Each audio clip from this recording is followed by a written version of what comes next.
Okay, so once again, good morning, good afternoon, good evening to each and everyone who's joined us here. Welcome to our Fireside chat on breaking down Agile KPIs for Scrum Masters. I'm Christabel Singh, and I'll be your moderator for today. With me are two Agile legends. Okay, this is Jem Jelly, who's coached teams from banks to boots, and Fred Mastropasqua, a serial SaaS builder and a Scrum trainer to the Fortune 500. Let me try to give you a little bit of an introduction to each of them, and I'd like them to talk a little bit more about where they're from and what has transpired over the years, really in a nutshell. If you've ever wondered what happens when you mix nearly 2 decades of agile expertise with a dash of people first enthusiasm, meet Jem Jelly. He's principal agile coach, Scrum Alliance certified Scrum trainer, a transformation consultant, and an all around change whisperer. Jem has led agile transformations everywhere, from banks to hospitals to tech startups. Basically, if there's a team in need of a tune-up, Jem's probably been there with a Kanban board in tow. Okay, known for helping organizations swap chaos for collaboration, Jem specializes in coaching Scrum Masters, product owners, and leaders who want to turn continuous improvement from a buzzword into a lifestyle. We have with us also Fred Mastropasqua. Please correct me, Fred, with the correct pronunciation of that. Fred here wears a lot of hats and probably owns a few Scrum t-shirts too. He's co-founder of Clearly Agile, CEO of the Brain Trust Group, and a certified Scrum trainer with Scrum Alliance. With over 30 years in IT, Fred has done everything from writing code to leading teams to building SaaS companies from scratch. He's guided Clearly Agile onto Inc.'s for a list of fastest growing companies, trained folks at Disney and PwC, and he still finds time to mentor, innovate, and occasionally win or be a finalist at for a Shiny Business Award. Okay, when he's not helping teams deliver on time and under budget, you'll find Fred tinkering with game development, electronics, or woodworking, because why have one hobby when you can really sprint through several? Okay, so that's who we have on board. So once again, a warm welcome to both Jem and Fred. Thank you. Thank you very much. All right. Woodworking is good when you're just tired of being on the computer all day. It's just time to go do something opposite. Yeah, totally. Okay. So we are here to demystify agile KPIs. We are here to hear from both Jem and Fred what works and what doesn't. And we are aspiring to leave you with practical strategies to drive real performance without turning into the KPI police. Okay, so we'll keep this really interactive. Please keep dropping your questions in the Q&A here on Zoom or even in the chat. If you're on LinkedIn, leave us comments over there. And our team will keep picking up the questions and we'll take it from there. So let's go. Jem, let's start simple. If you could pick three agile metrics for a new Scrum Master, what would they be and why? Hey, thank you, and good to meet everyone. I would say to you that unfortunately, there's a little bit of a depends here to start with, right? Because none of us here are walking into a situation where you're starting afresh, and if we can meet people where they are, that would be ideal, right? Now, if I had a magic wand, I would say that cycle time, and for those of you familiar with Kanban, that measures the time from work begins and ends, is a good place to start. But many companies are probably using things like velocity. And velocity is okay, but one of the challenges with velocity is that it tells you how fast you are going, but it doesn't tell you necessarily if you're going in the right direction. Okay, that's not to say don't use it, but it's just to say to be mindful. But when it comes to understanding metrics, I think I would be interested in understanding things like velocity, but ideally even things like cycle time and lead time would definitely be in my priority list. And I Right. have to Mhm. agree with you on the velocity element. While it's something I like to track, it's always got that, I'm tracking it, but I don't want to bring emphasis to it. because it gets used in the wrong way. It's really just a tool. I'm trying to gauge. You're right. Are we going? How fast are we going? Doesn't mean we're in the right direction, like you said. But not let it be used as a tool of go faster, go faster, go faster. More just a tool of allowing me to do predictability in aspects. Cycle time, I agree with you on that one too. One that I like personally is, and it just goes more to the product is, and not every team can do this initially, is that feature usage, like how these features get used and how often, like, are we building the right element, and then defect rate would be one that I'm sometimes may track as well as one of the top five, I would say. Right. Yeah. The defect rate. Hmm. No, I just echo Fred's sentiment, and maybe it might be now or later, but when you think about it, Scrum Masters, look, whether you sell hot dogs or software, whatever it is, every organization has like a, should we say, an operating model, right? And a lot of us Scrum Masters work at the operating level to execute stuff, but within that, there's a business model, and the business model is in the higher echelons, isn't it? So Fred, I think, makes a really important point that you spoke about feature usage, because so many of us, we may speak about how much stuff we've delivered, but we don't measure how much engagement that we're getting out of those features. And Yeah. it's probably a really good segue, if we wanted to, we'll talk about things like the Pareto principle, right? 80% of the value, yeah, comes from 20% of what we've built. Yeah. And very often we focus on measuring activity and building more stuff. And it's not that activity is bad, but activity should be serving the impact and, not solely focused on more. Yeah, that's a good point too. A lot of product owners are focused on the output and not the outcome, right? And the impact it has to the organization. And to what you're saying, it's backed up, to what Jem's saying, it's completely backed up by the Agile principles. If you look at number 1 and 3, because I call this out in class, Agile principle number 1 says, the objective is to satisfy the customer, the number one thing. Number 3 says deliver working product. But if you do number 3 without doing number 1, you're delivering things that nobody cares about. Right. And then the business is frustrated because, like, yeah, you're delivering things, but they're not things that anybody really cares about or gives value in. That's a good point there. Yeah, nice playback, Fred, on the Right. Agile principle. Yeah. Yeah. Yeah. So, Jem, would you like to share any anecdote from something that that you would have come across, particularly about this bit that we are discussing, which is about Yeah, what you yeah. measure? Yeah. So, to give you, I can't mention the company, but there's a pretty well-known bank that we worked at. So when we're talking about KPIs or measures, one of the companies that I've worked with, there was a little bit of an obsession with story points, right? So most people here are familiar with story points. How many points can we deliver? How many points can we deliver? And it reminds me of a great quote from Goldratt, which is, "Tell me how you measure me, and I will tell you how I behave." Mhm. Now, Right. what ended up happening was stakeholders misunderstood the point of story points, no pun intended, and now we saw some gamification of the metrics. Do you see? So the focus now became on how many points can we deliver, as opposed to how much impact can we make. There was a radical change when I worked with the CTO there, and this is whereby we moved away from story points and we focused on cycle time. So in this case here, we weren't saying things like, "Hey, we're leaving the sprint planning meeting and we think we can do 30 points every month." We were working with percentiles and cycle time.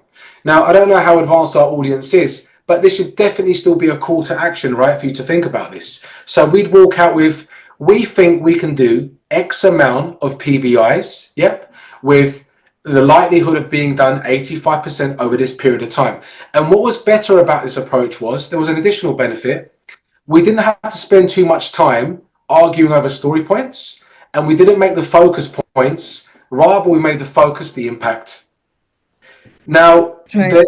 this is not something overnight, by the way, right? So we've got to be careful with this. There's a whole education process required to move developers from points to focusing on cycle time.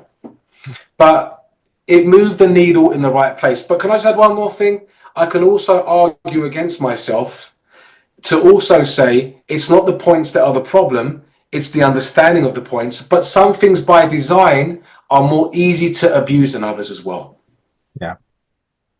Yeah, that's a good point. I like your phrase, show me the measurement, because I say something similar where I say you'll always get what you measure because a team's behavior will adjust based on whatever it is you're measuring. We can talk more to that later.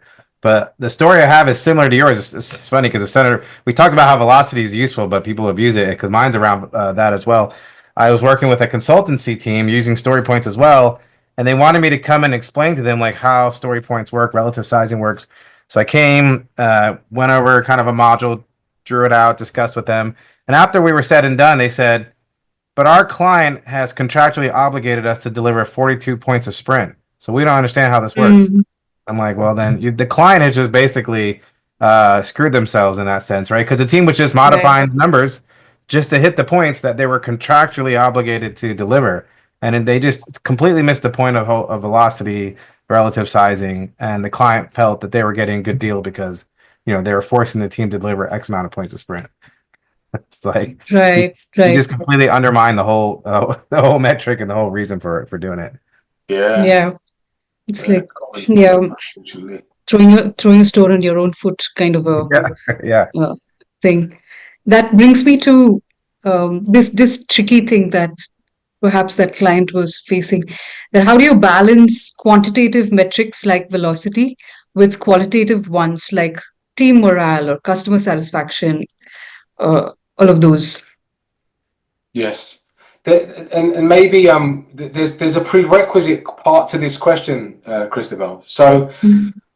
just to think about this, when you join a team, the whole point of metrics is for improvement. Agreed? Like when you think about the Scrum Master's job, is to increase the effectiveness of a team. Right. But how can you improve the effectiveness of a team if you are not clear on the value that you're trying to deliver? And so I would say an important step, even before we think about metrics, as I think about this more, is do you understand value? Do you understand what your team creates? And is that agreed upon with the people that you're serving?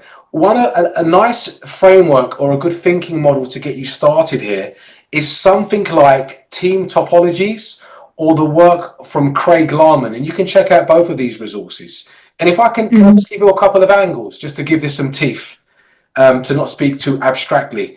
You might have a team that are a stream aligned team, and that's a team that can take something and deliver it end to end, right? Like an end to end team, a classic Scrum team. Our ideal Mm. team. Yeah. Yeah, but the world is not perfect, is it? Because there are many teams who are enabling teams, which might be, like a front end specialist team. Yeah, Right. or a team that develop capabilities for other teams to consume. I'm not going to go into all of them, but team topologies is a fantastic way of getting clear on the different types of teams and figuring out what type of value they create for you to then think about the relevant measures. Do you see? So Mm. that is a really, really good starting point. And maybe Fred, I don't want to steal thunder, so I'll let you speak to this a bit. No, I mean I agree with you because you're an infrastructure team or a team that's delivering buffet style tooling to another team. You're not seeing the direct value or customer value even from that team because the value is being delivered downstream by somebody else. And so you're right. The things you would measure on one of the things we always measure on all of our teams is, do you have a working product at the end of the sprint? Like that's the primary thing we always measure, and that's the only thing we care about because that'll drive the behavior we want. But to your point, those are teams that are responsible for A through Z delivery, and so that might not be the case if if the responsibilities are separated out, where one team's just delivering tooling, Mm-hmm. and working product has a whole different definition for them. Yeah. But it's a different, and that kind of goes to a statement I always say: you have to consider all measurements must be considered with the context of the environment they're in. Mm. Looking at the numbers alone, you can't just look at the number and then dehumanize it and be like, this team's good, this team's bad. Just by looking at the numbers, you have to understand the context of the environment and what's going on, I think. Yeah. That is really key. And Christopher, for your question as well, because I know the audience might be saying, yeah, but what are the quantitative metrics or the Mm. quantitative? And just to give you, like, in my mind, here's how I think about it. When it comes to data-driven measurable metrics, right? I think about delivery and flow, and I think about product usage and value. So they're the two categories I've got. So I'll give you an example of that. Delivery and Mhm. flow is things like we mentioned with Fred, cycle time. Yep. And you could also use things like DORA metrics, deployment frequency, mean time to restore, stuff like that. When we're talking about the product usage stuff, and Fred already mentioned this, feature adoption rate, user engagement, yeah, net promoter score. So these are the quantitative metrics, aren't they?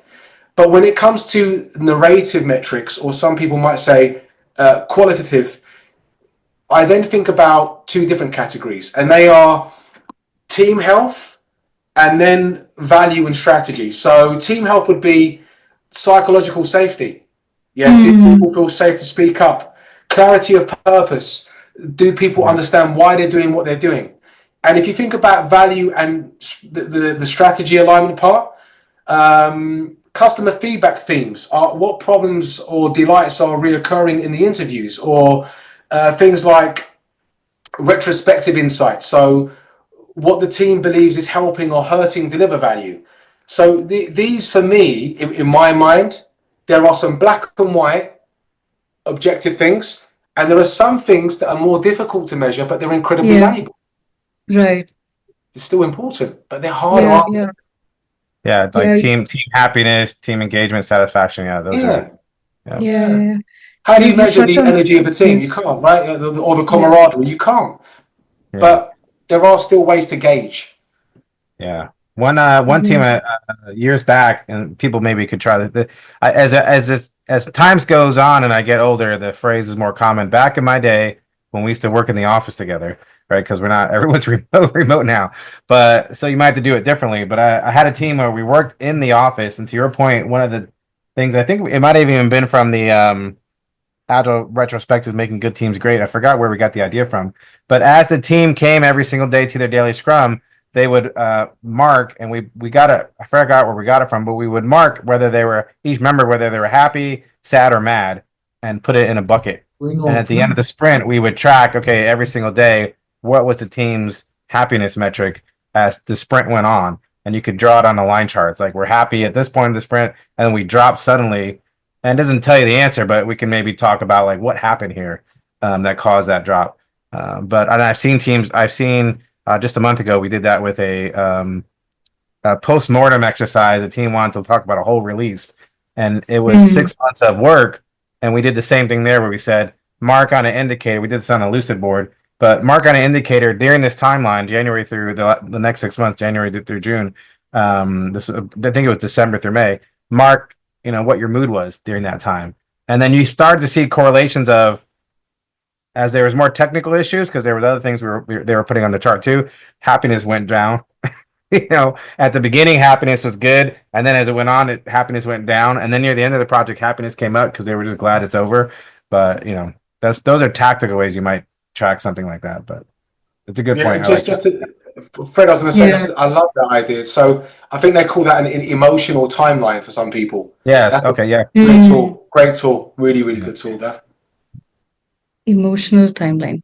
But is this something that comes up more during the retrospective or during the sprint itself? I think Jamie as a or Scrum Mitch? Master, you might discuss it during the retro, but as a Scrum Master, I'm trying to. It's too late sometimes, but it depends, right? Can people remember how Mm. they felt last Monday or 2 Mondays ago? So as a Scrum Master, it's how do you measure that? Do you measure that on a daily basis and then check on it once in a while, or do you measure that? So I don't know. Talk to the team, I think, but I could see it both, right? We might talk about it in the retro, but I'll probably measure it on outside of that. Right. So one thing I'm taking away from this first segment that we covered is metrics can really be only as useful as the conversations they spark and the direction they kind of give you. Mark here has a question. What are thoughts about looking at predictability instead of just velocity? Currently dealing with teams who have consistent velocity but plan wildly higher total or story points than their velocity. Yeah, I'll take a first crack at that. For Yep. me, predictability is more important than velocity. If a team is doing 10 points a sprint and then 20 points a sprint and then 5 points a sprint and 35 points a sprint, they're all over the place. Yeah, I can average that out, but versus a team that did 10, 12, 10, 11, 10, 9, like that one to me is more predictable. And to me, that's more important because I can then better predict how long it'll take for that next release to get out the door versus a team that's just all over the place. I don't know if you have any other thoughts on that, Jen, but No, I was going to say, I think they're good thoughts. One of the things, again, and this might be another layer to, I don't want to go too deep down a rabbit hole, is when we're working with predictability, right? I have been enjoying using percentiles as opposed to an average. Do you see what I mean? So yeah. Typically when we talk about velocity, we're talking about an average, but percentiles, and I say I work at, like, say, the 85th percentile, right? There's an 85% chance we can do X amount. That seems to have been serving us pretty well. And when we're talking about predictability, I think some of the audience will know, who have been around a bit longer, things like Monte Carlo simulations can work. They can help you look further than your nose. But it nearly always goes back to the team. Because if the team are not moving the cards and the team don't understand why, then your data will never have integrity. So none of this stuff can work unless the team understand why we're measuring it, what we're trying to do. And if they sense that it's going to be used as a stick to beat them up, then the gamification begins. Yeah, exactly. Right. Let's hear from our audience too. Yeah, what are the top? No, I was gonna say I see a question in there, and I think Jem could probably address this, but someone said since cycle time is a lagging indicator, but I don't think cycle time is a lagging indicator. But it says, do we only measure cycle time by looking at historical data? How important is this in forecasting? I don't see cycle time as a lagging indicator because a shorter time indicates faster time to market versus a longer time. Then I know that there's something wrong. We're not getting stuff out the door. But I guess I didn't see cycle time as more as a lagging indicator, more of a kind of a predictive one. I don't know, a leading indicator. I don't know if Jem, you feel any different. I know you were talking about cycle time earlier. Yeah, so objectively, you're right. Cycle time is, like, by definition, it's lagging because you find that at the end, right? And that's not a good or bad thing. It's just what it is. But you would pair a lagging indicator with a leading indicator. So, for example, you could pair that with WIP, right? Because a work in progress would tell you what's happening in real time. Or another leading indicator, the percentage of blocked work items. So lagging and leading, they provide different benefits for you to act in real time and for you to also take stock of the data once it's done. Do you see what I mean? To really look at it all in once. These are just all of these tools have their strengths and weaknesses, and it's about combining things to get a more holistic picture. So as a quick example, when you are even measuring the business impact of what you deliver, right? You might care about, did we move the needle on making X amount of money? You have to inject balance into that to also look at other holistic factors which support customer satisfaction, right? Oh, wow, we got 50,000 people on our website. That's incredible. How many people are actually buying things? Do you see what I mean? So all measures benefit from a holistic lens. And when you look at them in isolation, they're probably a little bit limited. Just as like a general principled answer in the way I think about it. Yeah. We have a question from Kiran. He says, would you please throw some light on the value delivered metrics as well as and how it's used in Agile? The value delivered metrics. Yeah. So it's probably worth kind of just refreshing on the previous topic about the types of metrics we spoke about. If you work in a software team, which most of us actually probably do, I know there's some outliers here. Is it the job of the Scrum Master to improve the delivery and the flow of that team? You're definitely involved in that. So when it talks about measures, I'll just give you something very pragmatic. Care about cycle time, care about throughput, and also care about the DORA metrics, right? So DORA metrics are used to test the capability of a team delivering. That's one part. The other part is care about the things that Fred mentioned, which is, that product usage and value, feature adoption rate, what else? User engagement, net promoter score, conversion rate. Yeah. So these are very practical things that you can go away and you can look at. So not just making the team perform, but can the team make an impact? Like, what good is a Ferrari that's high performing but going in the wrong direction? It would actually, you'd be better off having a car that doesn't move very well, because you're going to end up in the wrong place quicker, if you know what I mean. Right. Yeah. Right. Yes. So, yes, let's hear from everyone here too. What is your team's most watched metric? Let's see if we get anything that we haven't spoken about so far. Please do drop it in the chat. It'll be nice to hear different perspectives on that. Vinay asks, most watched, he's sharing his thing, his burn down chart. And I need to know more about control chart as a metric. I'm not familiar with a control chart. Burn down chart? Are you talking about sprint burn down chart, I'm assuming? Or maybe a release? I don't personally use a sprint burn down anymore. It's just not something that I find that beneficial, like in the days that when we started out, or maybe as a training mechanism. But release burn down or release burn up chart I would use more often. But I'm not familiar with a control chart. I don't know if you are, Jen, but Yeah, I think so. So some of these things are like euphemisms where, like a control chart, if I'm thinking about you might be wrong, is you're asking how long it took for each PBI to get done across time, right? So you've got the data point, you've got an average line, and you've got like an upper and a lower limit. Yeah, and it could be useful for like forecasting and improvement tracking. Yeah.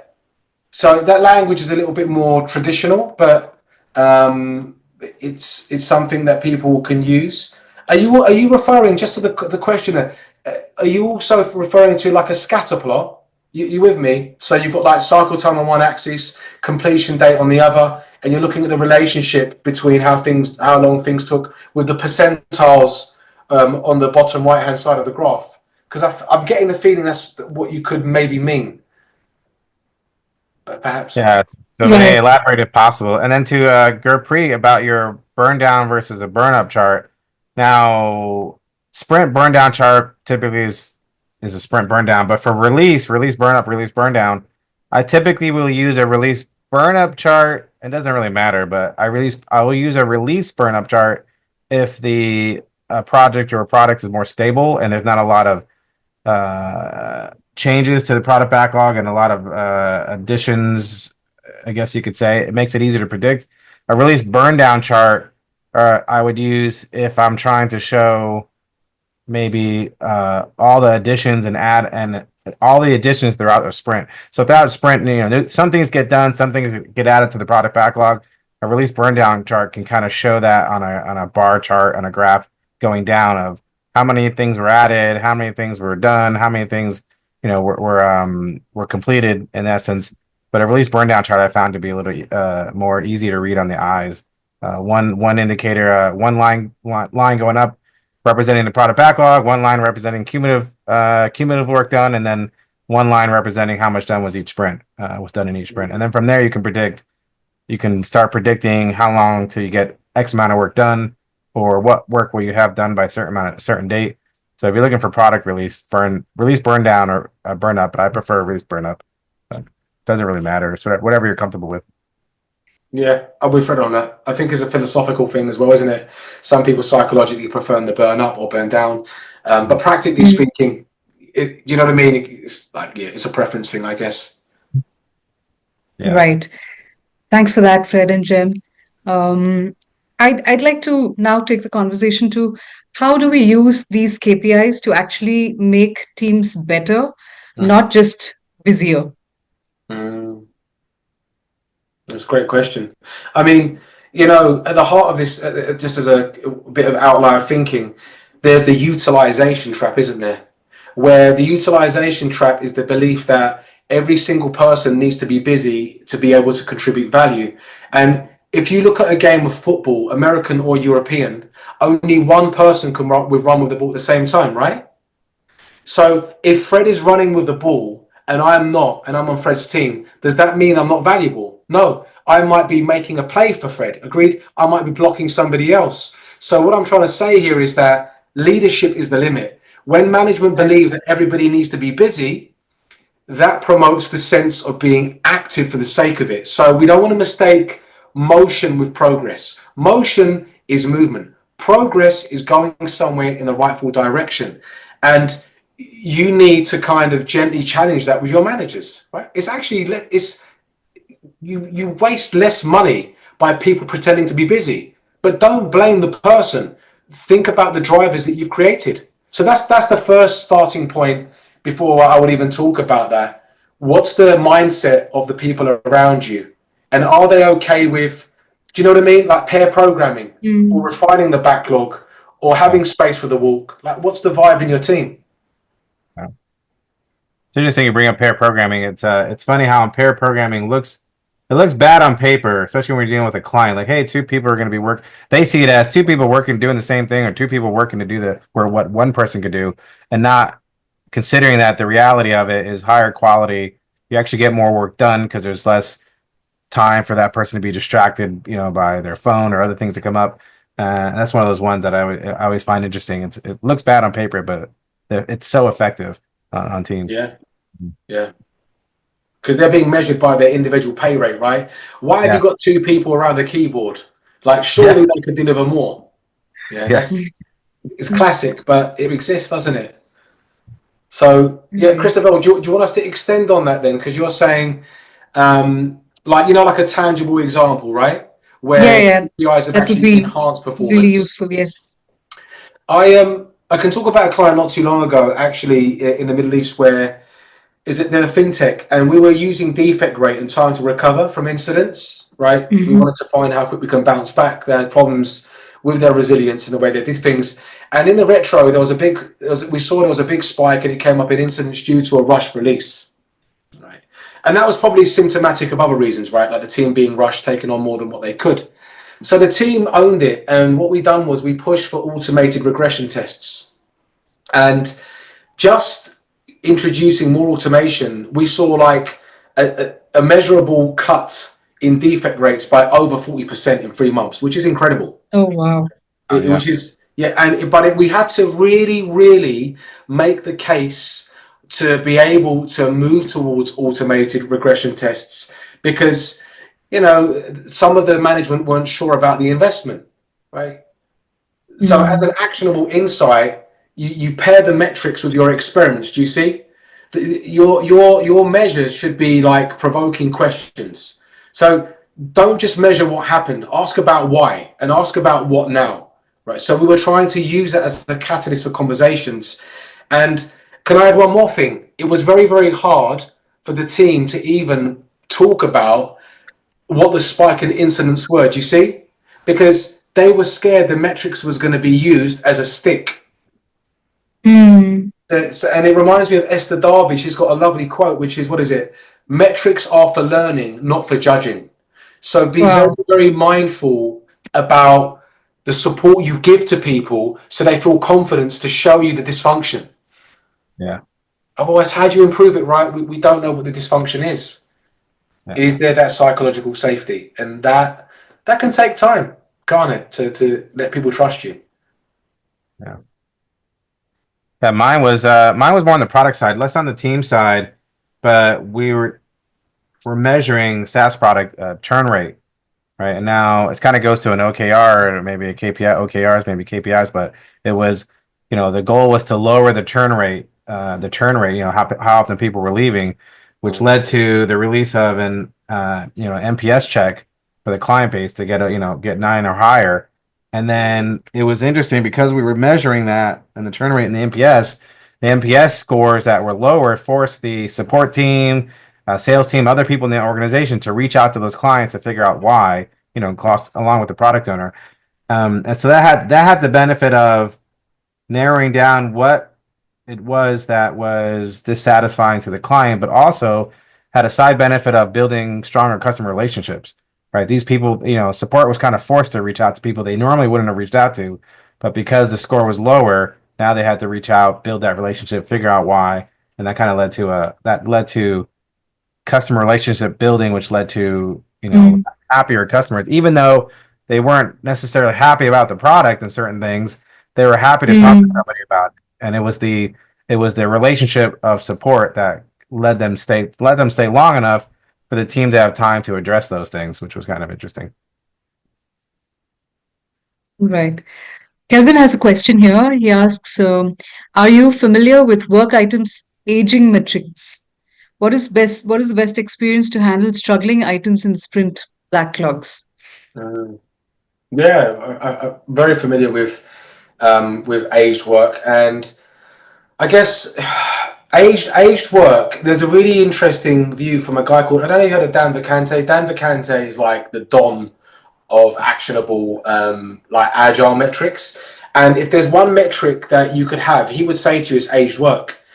And very often it could, Mm, so there's many reasons, right, why we have aged work. But a big one is this, and you've heard the motto: stop starting, start finishing. Mhm. So, right.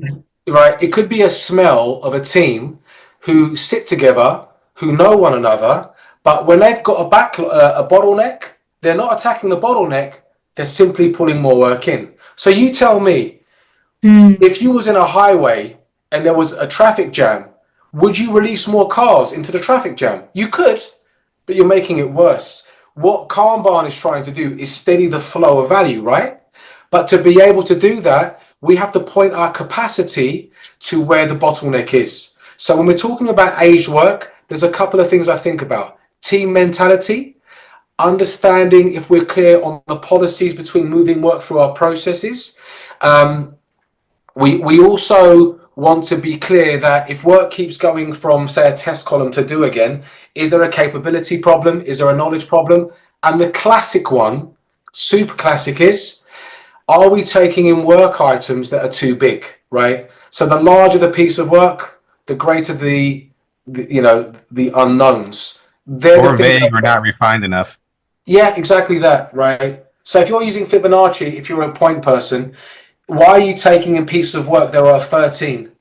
Yeah, but our architecture is a big monolith and it's spaghetti junction. Brilliant. That's something we should look at then. That should be like a trigger for that conversation. But you need pragmatism in the short term, right? So in other words, sometimes you need the team to have a controlled car crash, take in the big work, have poor delivery, and then use that data as a conversation with management and say, this isn't about people working harder. It's about us setting up the system for the people to perform. And to your point with the monolithic architecture, that goes to agile principle number 9. It's like, continuous attention to technical excellence and good design enhances agility. Like, you have to build your product in a way knowing that you need to be able to change quickly. And Mm-hmm. how would you do things differently with that mindset in mind, to your point, right? Having that right mindset. That's a brilliant point, as Fred's saying. Look, if you don't have the modern software practices, you're going to struggle, right? All of the talk about Jira or KPIs and Scrum, it's not going to save you if you don't have the modern software practices. And you don't have to be a developer to do this, right? Any of us here could read Extreme Programming or read the DevOps Handbook. You can have the awareness, but you don't need the skill, but you must have the awareness, I think, in 2025. Most definitely. And to that point, that's why I always recommend like a Scrum Master or even a product owner, maybe even take the certified Scrum developer course, because the first one's theory based, and it's that to your point, it's just to bring awareness of what's possible, Mm. to then bring to your team to say, how do we do this, or how do we go down this path? That's a good shout. I agree. Yeah.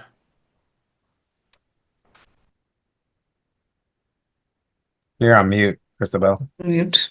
Sorry. So KPIs are like or should be more like headlights more than as rear view mirrors to help us see what's ahead rather than just what's behind, right? Yeah. Yeah. Yes. Um, okay, now let's talk a little bit about the elephant in the room. How do you introduce metrics without making the team feel like they're under a microscope? So this is touching more about micromanagement and all of that. Fred, do you want to go first on this one? I want to keep. Yeah, that was kind of what you were just leading to earlier. You kind of mentioned this a little bit, not but I first want to make sure there's trust on the team, right? If I'm measuring something, why am I measuring it?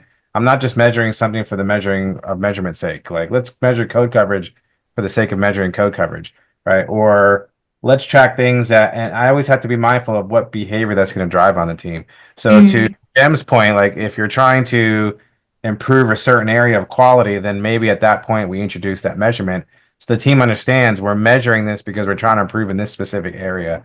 We're trying to improve on defect rate. So if we're going to make changes to our quality processes, then let's measure defect rate to see if it gets better or gets worse after that change. Like, what is it before? What is it afterwards? Right. Micromanaging. So I guess it depends on your environment too. It's if I'm a Scrum Master trying to measure some things, is it going to be used against the team?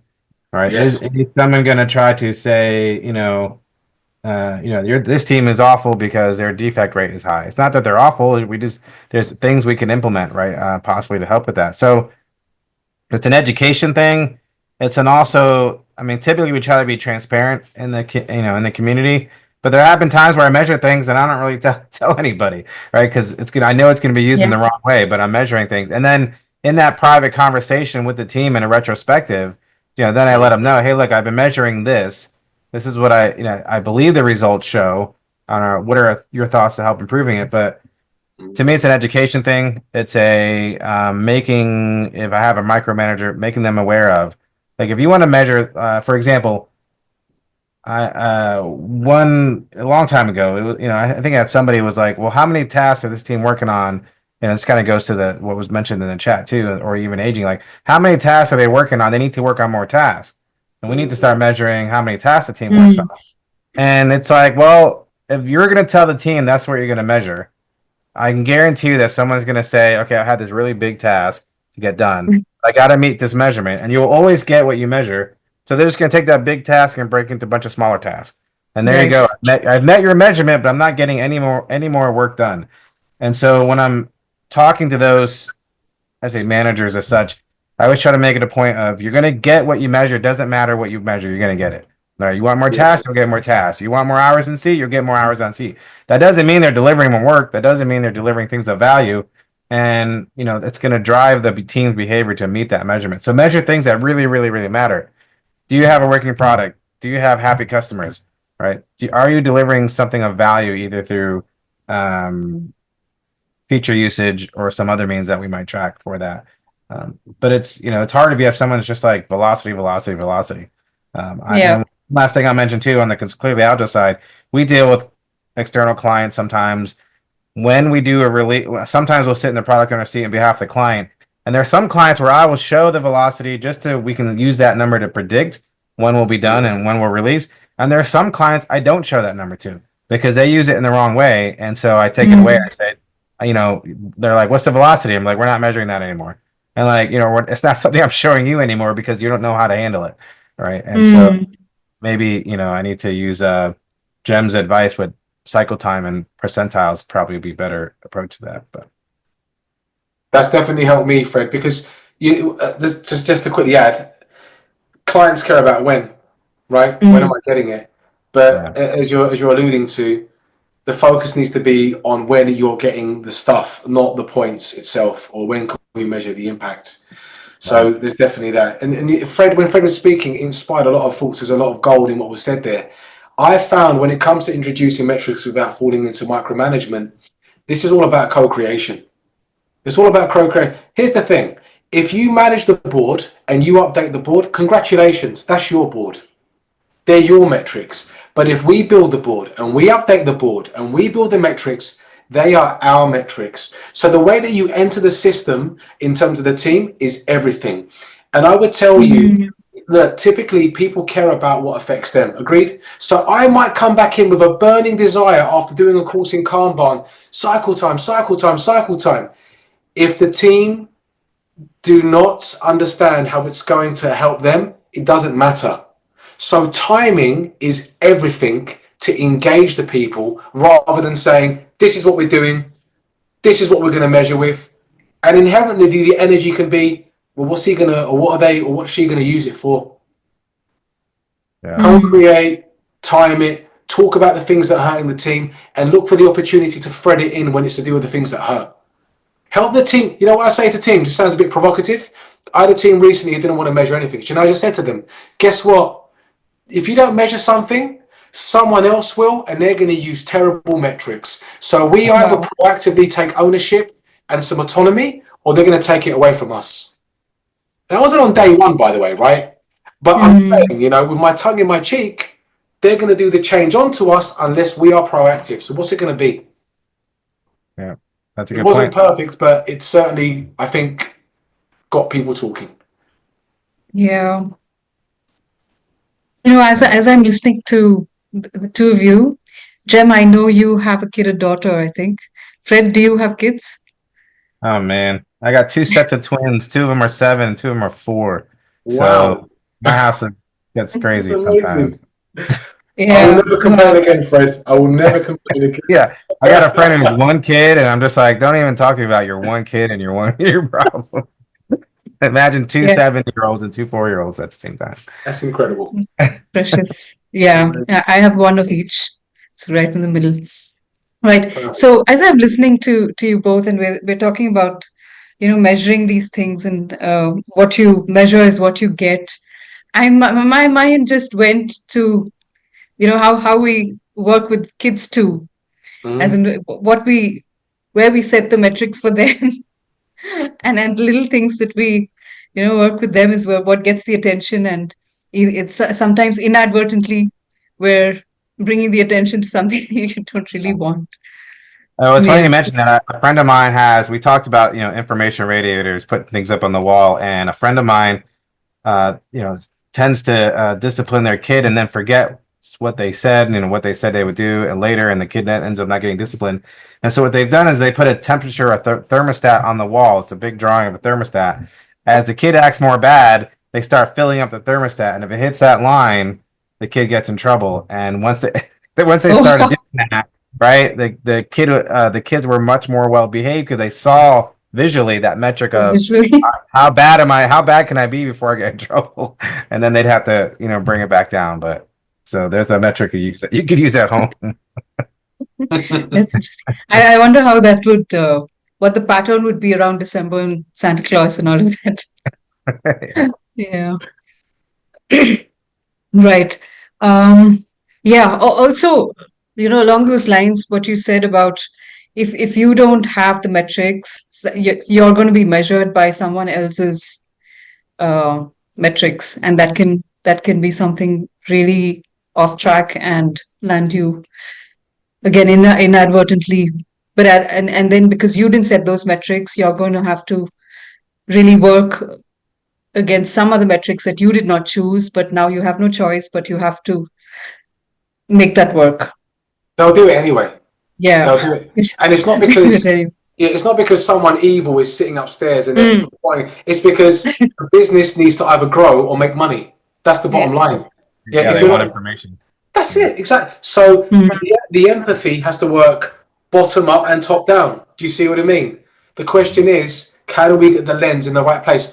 I don't believe against like management Mhm. against teams. That's not the point of agile. Yes. One is meant to serve the other. And Fred's done a lovely True. job of playing back the manifesto. It's customer collaboration over contract negotiation, right? It's breaking down the walls of technology in the business to be one. And Mm. we have to be clear that everyone most probably wants to deliver value to the customer. But we may not be going about it in the right way. You don't know what you don't. Right. None of us do. So Yeah. we've got to help people with their education. It works both ways. Yes. Absolutely.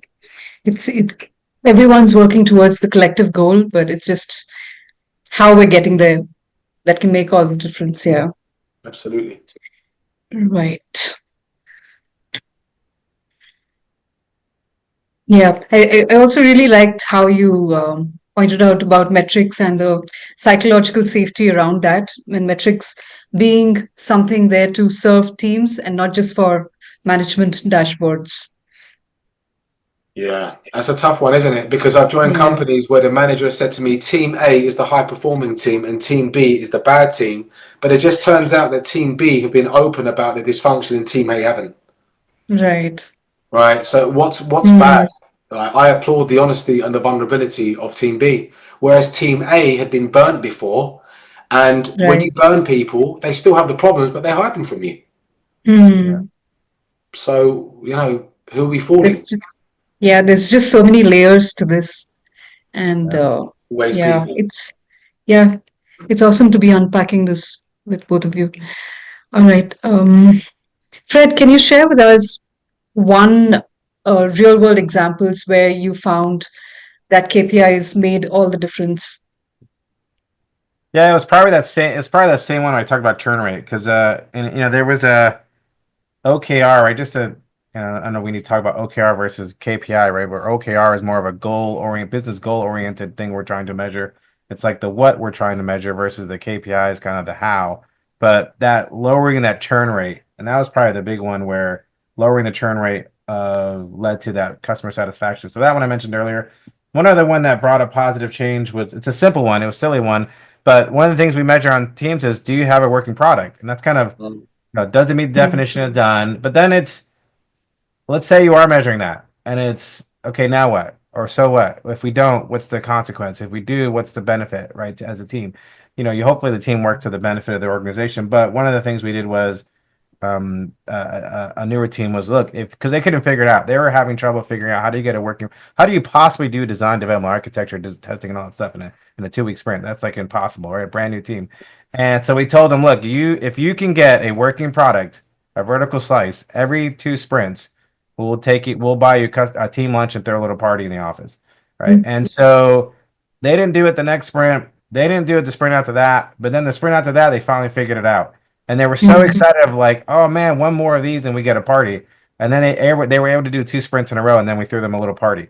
And then it was every 2 sprints, and it's for about a year we did this, right? If you can get a working slice every 2 sprints, we'll throw you a little party in the office. And that was one that really drove and motivated them. I mean, we couldn't do that forever because it gets expensive, but that's a real world example where we took a really one measurement. That's it. We didn't measure anything else. We didn't measure a defect rate. All we wanted was a vertical slice. Like just figure out how to do that, and then we can build off of that going forward.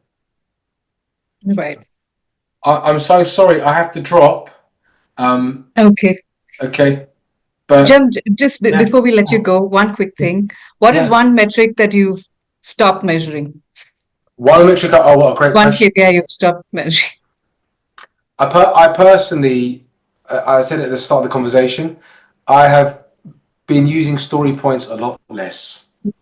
A lot less. And it's because there's a deeper conversation here. The correlation between work getting done and the pointing system, it doesn't add up. People will say to you that points is not about time. It's not, but it will always be translated into the medium of time. And so my question is, for the upheaval involved on educating points, customers don't care about points. Is it worthwhile? Are there better things? And I think that cycle time, throughput, age work, these are superior. I would still use points depending on the scenario, but I've realized that the cost benefit doesn't always seem to add up. And I've been around points since 2007, by the way. And it was only in 2015 that I started to question it because of a peer challenging me, saying, this is what the data says. But bias is difficult, right? Because it's a very long time I'd used it and I didn't want to believe it. But, it's about diversity of thought as well. So I'm not saying do away with it. I'm saying I'm less enthusiastic about it. That's all.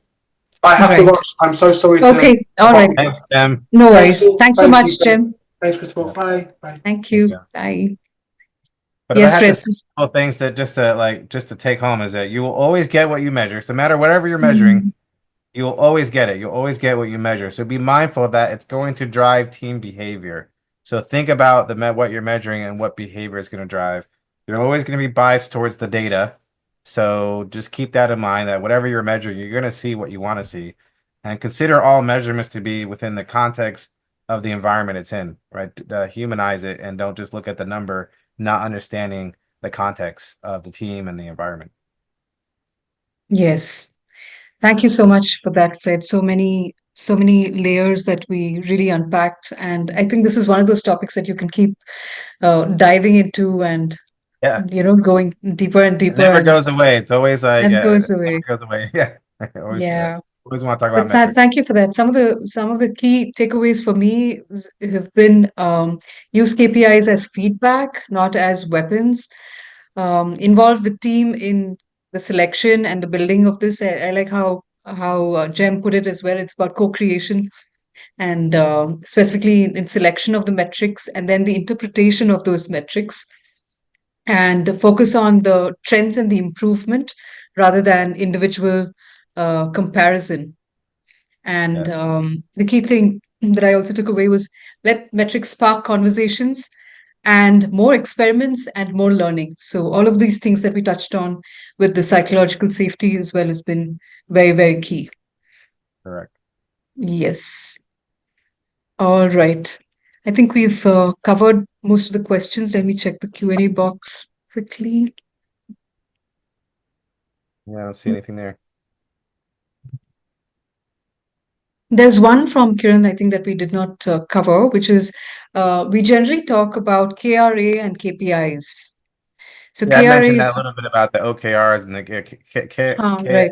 like areas. So similar, you have a goal, right? Business metric they're measuring, and then you have the tactical KPIs that roll up to that. So oftentimes the Scrum team is dealing with the KPIs, the business is dealing with maybe KRAs or OKRs of Yeah. overall. We're trying to, for example, we're trying to delight our customers. Mm, How do you measure that? The tactical KPI might be recurring visits to our site, a higher net promoter score, maybe non-paid organic traffic increased by 20% or something along those lines. Those are tactical things your team might measure, but they're trying to mm, achieve that OKR, which is that business goal of delight customers. yeah. So KPIs and the KRAs are in service of the larger Correct. Yeah. Yeah. OKRs. Right. Thank you, Fred. It's been a delight talking to you and with Thank you. Jem. Thanks so much. And we look forward to bringing everyone more of these conversations. Write into us. We'll be sending you an email, and you'll also receive the recording of this. This is going to go on YouTube as well. So we'll Awesome. have the link. Brittany, thank Yeah. you. Kiran, Renu, Naveen. Hit me up on LinkedIn at Fred Mastro. Yes, Thank you, please do Christabel. that. Thank you, Fred. Have a good evening and a good rest of the day, everyone.